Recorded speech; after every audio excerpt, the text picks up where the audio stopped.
क्या आप हमेशा पेट की समस्या से परेशान रहते हैं? अक्सर आपके पेट में दर्द बना रहता है, खाना खाने के बाद पेट फूलने लगता है, या कई बार ऐसा होता है कि खाना खाने के बाद आपको दोबारा शौच के लिए जाना पड़ता है। क्या कई बार ऐसा भी होता है कि कई बार आपको कब्ज बना होता है और कई बार आपको लूज मोशन लगे रहते हैं। कई बार ऐसा भी होता है कि जब आप स्ट्रेस में आते हैं तो आपके पेट में दर्द भी शुरू हो जाता है और साथ में आपको मोशन भी फील होने लगता है। अगर ऐसी सारी समस्याएं आपको होती हैं तो निश्चित रूप से आपको आईबीएस यानी कि इरिटेबल बाउल सिंड्रोम की समस्या है।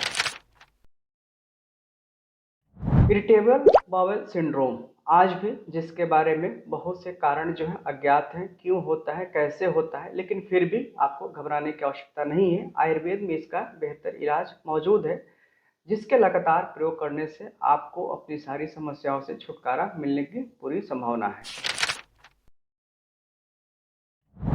तो सबसे पहले जानते हैं कि आईबीएस है क्या। आईबीएस यानी कि इरिटेबल बाउल सिंड्रोम, जिसको कि फंक्शनल डिसऑर्डर भी माना जाता है, और इसमें गट ब्रेन का इन्वॉल्वमेंट होता है। यानी कि जब भी आप स्ट्रेस में जाते हैं, इसकी वजह से आपको इसके सारे सिम्टम आने लगते हैं, सारे लक्षण आपको आईबीएस के दिखने लगते हैं। जो आईबीएस में मेन समस्या होती है कि कई बार आपके पेट में दर्द बना रहता है। इसके अलावा कई बार कब्ज भी महसूस होता है और कई बार लूज मोशन भी महसूस होता है। आईबीएस में पेट के अलावा और भी बहुत सारी समस्याएं देखने को मिलती है, क्योंकि लगातार पेट खराब रहने की वजह से लोगों में चिड़चिड़ापन आने लगता है। बहुत से लोग एंजाइटी और डिप्रेशन के शिकार भी हो जाते हैं। इसके अलावा उनको और भी सारी भूख संबंधी समस्याएं होने लगती हैं। तो आईबीएस को आयुर्वेद में ग्रहणी नाम से उल्लेख किया गया है। ग्रहणी मुख्य रूप से जितने भी हमारे आयुर्वेद के आचार्य हैं, सभी ने ग्रहणी की चर्चा की है, और ग्रहणी जैसे जो रोग है उनका मूल कारण अग्नि को बताया गया है। अग्नि यानी कि जठराग्नि, जो कि सारे रोगों का कारण होती है। जब भी कोई भी चीज़ हम खाते हैं तो उसका पाचन जठराग्नि के द्वारा ही किया जाता है, लेकिन किसी वजह से, जैसा कि आयुर्वेद में वात पित्त कफ का सिद्धांत है, अगर इनके कुपित होने की वजह से हमारी जठराग्नि मंद होती है तो उसकी वजह से भोजन का या जो भी हम अन्नपान सेवन करते हैं उनका पाचन ठीक से नहीं हो पाता, और इस वजह से आईबीएस यानी कि ग्रहणी जैसे रोगों की समस्या होने लगती है। इरिटेबल बाउल सिंड्रोम इसलिए इसका नाम रखा गया है कि जब भी हम सोचते हैं, ओवर थिंकिंग करते हैं, स्ट्रेस में जाते हैं, तो वो गट को स्टिमुलेट करता है, और गट के स्टिमुलेशन की वजह से ही जो इसके सारे सिम्टम्स हैं, जो लक्षण है, वो आने लगते हैं। आईबीएस मेनली 4 टाइप्स के होते हैं, लेकिन प्रमुखता से सिर्फ इसके 2 ही टाइप्स देखने को मिलते हैं। जो पहला है वो आईबीएस सी है, और जो दूसरा है आईबीएस डी है। आईबीएस सी का मतलब होता है ऐसे पेशेंट्स जिसमें कॉन्स्टिपेशन की समस्या ज़्यादा होती है, और आईबीएस डी का मतलब ऐसे पेशेंट्स जिनमें डायरिया की समस्या ज़्यादा होती है। और इन दोनों स्थितियों में आयुर्वेद की जो औषधियाँ हैं बेहतर तरीके से काम करती हैं।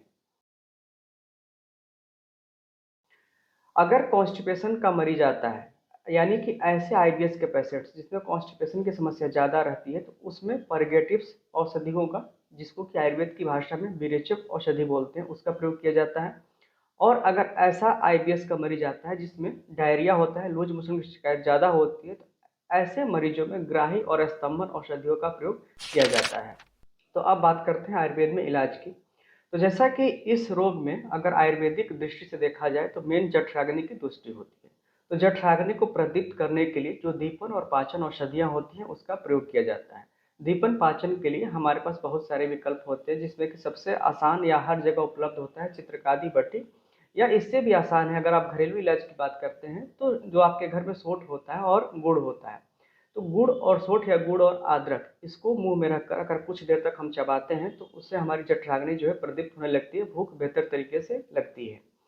जिनमें आईबीएस सी यानी कि जिनमें कॉन्स्टिपेशन की समस्या रहती है, उनमें हम लोग त्रिफला चूर्ण, अभिपत्तिकर चूर्ण, हिंगवाष्टक चूर्ण, षटसकार चूर्ण, पंचसकार चूर्ण, इनमें से किसी एक या दो का प्रयोग करते हैं तो कॉन्स्टिपेशन की समस्या हमेशा के लिए सॉल्व हो जाती है।